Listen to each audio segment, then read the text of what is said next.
எல்லோருக்கும் வணக்கம். நான் ஹரியர கார்த்திகேயன். கங்கா ஆர்கானிக் ஃபார்ம்ஸ்ல நாம இன்னைக்கு ஒரு கார்டன் ரெனோவேஷன் ஒர்க் தான் பார்க்க போறோம். இந்த கார்டன் எங்க அமைஞ்சிருக்குன்னா திருச்சி திருவெரும்பூர் பக்கத்துல வஉசி நகர்ன்ற ஏரியால அமைஞ்சிருக்கு. இந்த கார்டன்ல கிட்டத்தட்ட ஒரு 100கணக்கான பேக்ஸ் வச்சிருக்காங்க. ஆனா எல்லா பேக்ஸ்லயுமே வந்து சாயில் வந்து ரொம்பவே வந்து ஹார்டா இருக்கு. எல்லாமே வந்து ரெட் சாயில், அதாவது செம்மண் வந்து முழுக்க முழுக்க இறுகி போய் இருக்கிறதால செடிகள் வந்து வளர்றதுக்கு ரொம்பவே கஷ்டமா இருந்திருக்கு.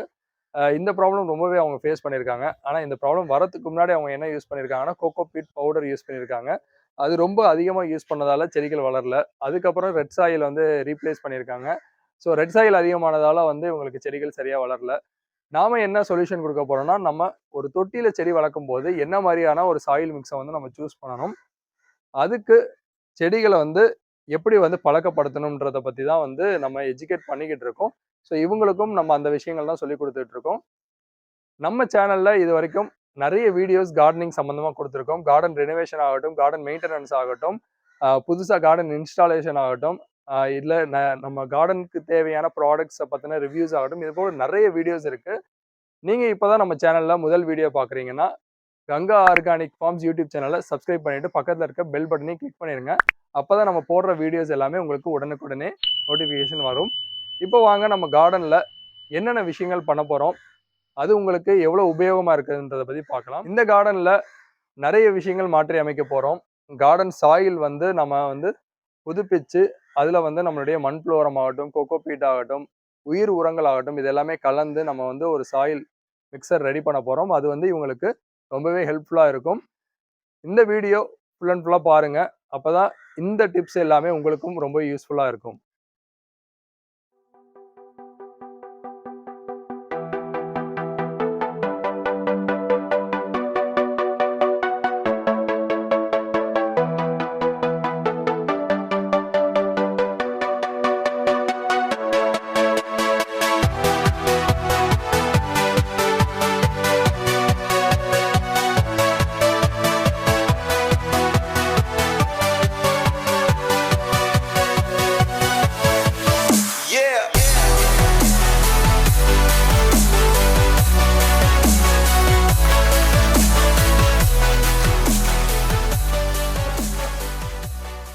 இந்த இடத்துல பார்த்தீங்கன்னா ஃபுல் அண்ட் ஃபுல்லாகவே வந்து ஸ்லாப், அதாவது கடப்பாக்கல் வச்சுருக்காங்க.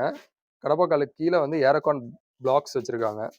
ஏரகான் பிளாக்ஸ் நல்லது தான், ஆனால் இதில் சில பிரச்சனைகள் இருக்குது. அது என்னென்னன்றதை அப்படியே வரிசையாக பார்க்கலாம். இங்கே வந்து நம்ம கவர்மெண்ட் கிட்டில் உள்ள பேக்ஸ் வச்சுருக்காங்க.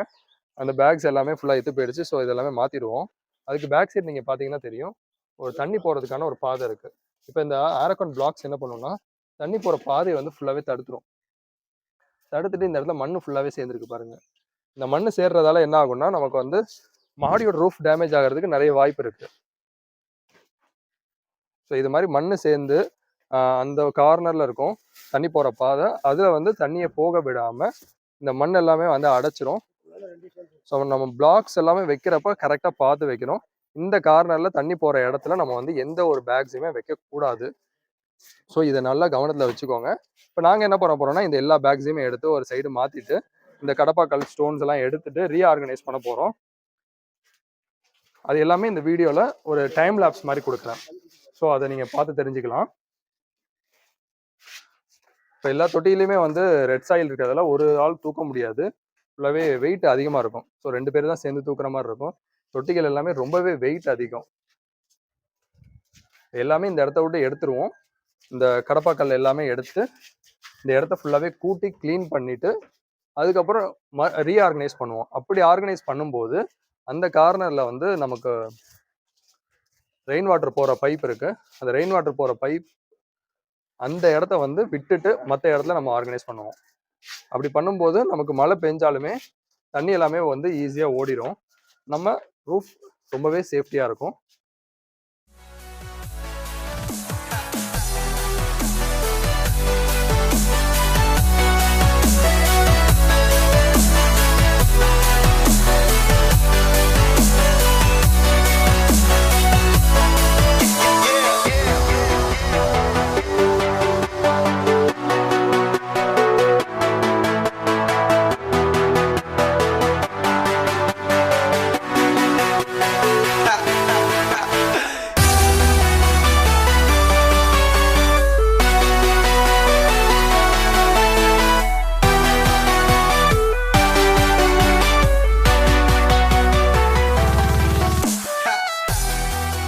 மாடித்தோட்டம் அமைக்கிறதால மாடியோட ரூஃப் டேமேஜ் ஆகும்னு நிறைய பேர் சொல்லி கேள்விப்பட்டிருப்பீங்க.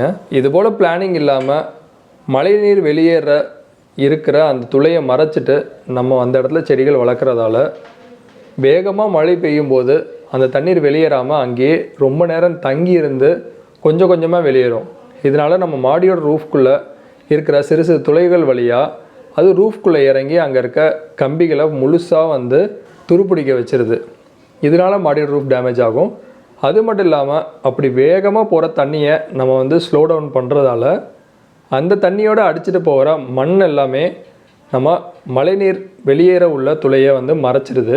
இதோட இன்னொரு அடிஷ்னல் ப்ராப்ளம் என்னன்னு பார்த்தீங்கன்னா, ஈரப்பதம் அதிகமாக இருக்கிறதால இந்த ஏரியாவில் எறும்புகள் நம்மளுடைய விளைச்சலையுமே ரொம்பவே சேதப்படுத்துது. இது எல்லாத்துக்குமே ஒரே தீர்வுன்னு பார்த்தீங்கன்னா, ஏபிஎஸ் கோட்டட் பைப்ஸ் உள்ள ஸ்டாண்ட் மூலிமா நம்மளுடைய க்ரோ பேக்ஸ் ஆகட்டும், தொட்டிகள் ஆகட்டும் நல்ல உயரமாக வச்சு மாடியை க்ளீனாக வச்சுக்கிறது மட்டும்தாங்க. நீங்கள் ஆல்ரெடி கடப்பாக்கள் வாங்கிட்டீங்க, இப்போதைக்கு அதை யூஸ் பண்ணி ஒரு சொல்யூஷன் சொல்லுங்கன்னு கேட்டிங்கன்னா இந்த வீடியோவை முழுசாக பாருங்கள். இந்த வீடியோவில் இங்கே இவங்க வச்சுருக்க கடப்பா கற்கள் எல்லாமே பயன்படுத்தி நாங்கள் நீட்டாக ஆர்கனைஸ் பண்ணியிருப்போம். அதுபோல் நீங்கள் பண்ணுறதால கொஞ்ச நாளைக்கு மாடியோட ரூஃப் வீணாகாமல் பாதுகாக்கலாம்.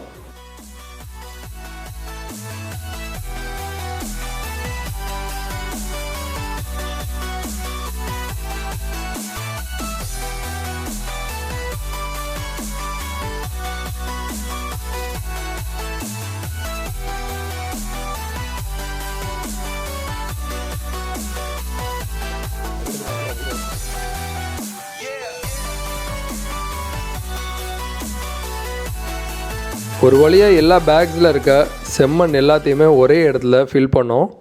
அதில் எங்களுக்கு ரொம்பவே கம்மியான அளவுக்கு தாங்க செம்மண் தேவைப்பட்டது. அதை மட்டும் எடுத்து சரியான ரேஷியோ பிரகாரம் செம்மண், மண்புளோரம், கோகோபிட் பவுடர் எல்லாத்தையுமே மிக்ஸ் பண்ணோம்.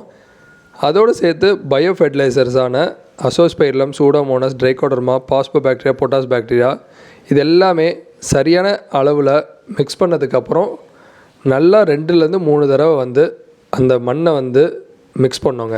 எக்ஸ்ட்ரா இருக்க செம்மண் எல்லாத்தையுமே நாங்கள் கொண்டு வந்துடுற சாக்கு பையில் நீட்டாக பேக் பண்ணி ஓரமாக வச்சுட்டோம். இப்போதைக்கு அந்த செம்மண் நமக்கு தேவைப்படாது. இன் ஃப்யூச்சரில் எக்ஸ்ட்ரா க்ரோ பேக்ஸ் அவங்க ரெடி பண்ணுறாங்கன்னா அதுக்கு யூஸ் ஆகுன்ட்டு அதை கீழே பத்திரமா கொண்டு போய் வைக்க சொல்லியாச்சு.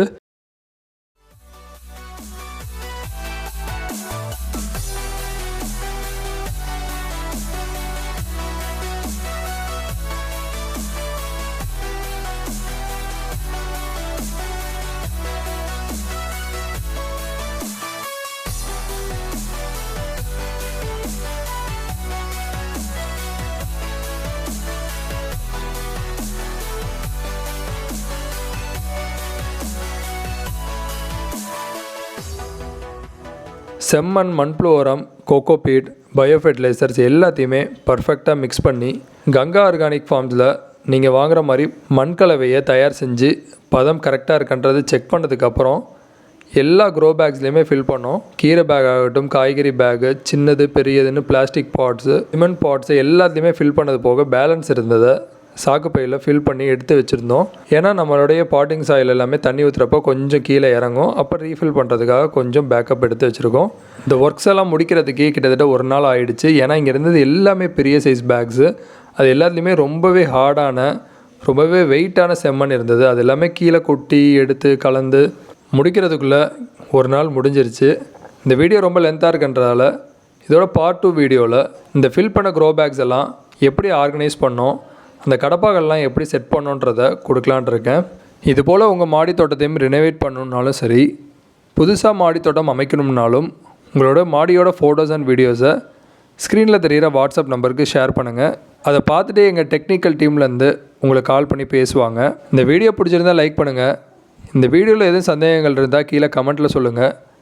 இதுபோல் பயனுள்ள வீடியோக்களுக்கு கங்கா ஆர்கானிக் ஃபார்ம்ஸ் யூடியூப் சேனலை சப்ஸ்கிரைப் பண்ணி பெல் பட்டனையும் கிளிக் பண்ணிடுங்க.